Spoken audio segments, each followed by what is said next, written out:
오늘 중대본 회의에서는 재택치료자의 응급이송체계 강화 방안에 대해 논의하였습니다.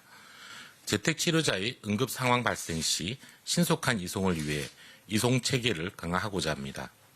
기본적으로는 일반 응급환자 이송에 지장이 없는 범위 내에서 효율적인 이송체계를 구축하겠습니다.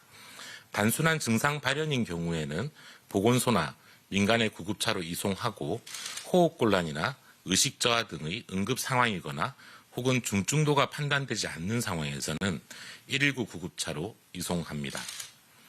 또한 시도별로 119 종합상황실과 재택치료관리팀 간의 24시간 한라인을 구축하여 운영하고 있습니다.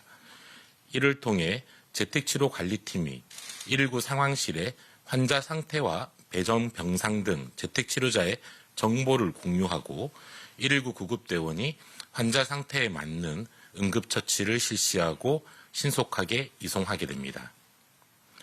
감염병 전담 구급차 295대를 포함하여 전국의 119 구급차 1,581대가 바로 출발할 수 있도록 대응체계를 운영하고 있습니다. 재택치료자의 응급환자 이송 시에는 전담 구급차가 우선적으로 출동합니다.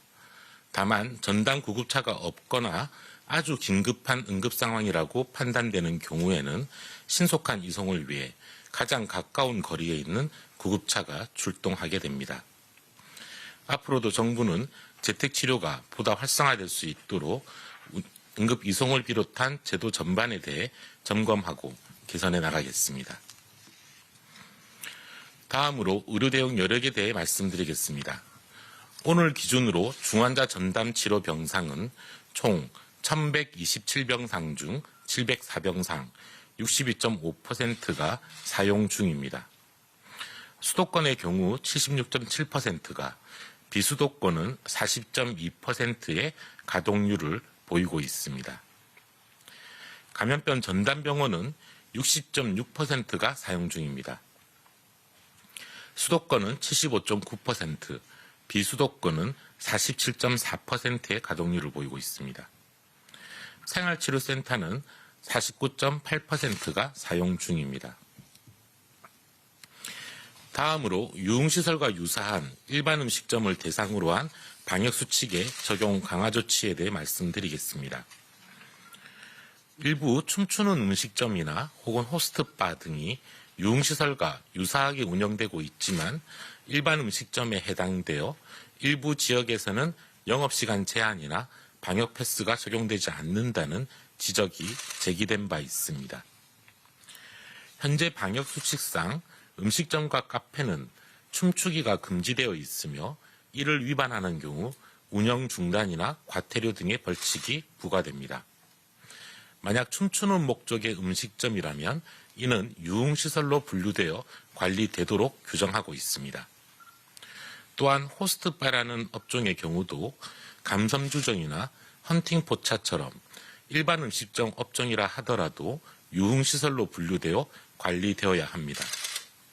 이에 따라 이들 업종에 대해서도 24시간 운영 제한과 방역 패스 적용을 해야 하는 업종에 해당합니다.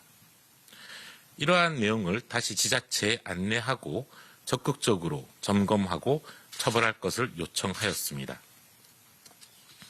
이러한 조치는 감염의 위험으로부터 미접종자를 보호하고 이용자의 안전을 지켜내기 위한 최소한의 조치입니다.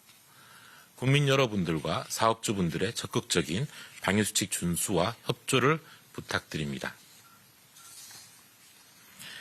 단계적 일상회복을 시작한 지 3주차에 해당합니다. 지난주 이후 이동량은 직전주 대비해서 소폭 줄어들었으나 확진자 수와 위중증 환자는 늘어나고 있습니다. 오늘 국내 확진자는 3,187명이었으며 위중증 환자는 522명입니다. 유행 규모가 급격하게 증가하진 않고 있지만 계속 점진적으로 증가하는 경향이 나타나고 있습니다. 또한 고령층의 감염이 많고 요양병원과 의료기관 등 취약시설의 감염이 증가하고 있어 위중증 환자가 많아지고 있습니다. 이에 대응하여 추가 접종의 간격을 60세 이상 고령층과 요양병원 입원 환자, 요양시설 입소자 등의 경우에는 기본접종 완료 후 4개월로 단축하고 50대 연령층 등을 대상으로도 기본접종 완료 후 5개월로 단축하여 조기에 시행할 예정입니다. 이와 관련된 상세한 내용은 오후 방대본 브리핑을 통해 안내해 드릴 예정입니다.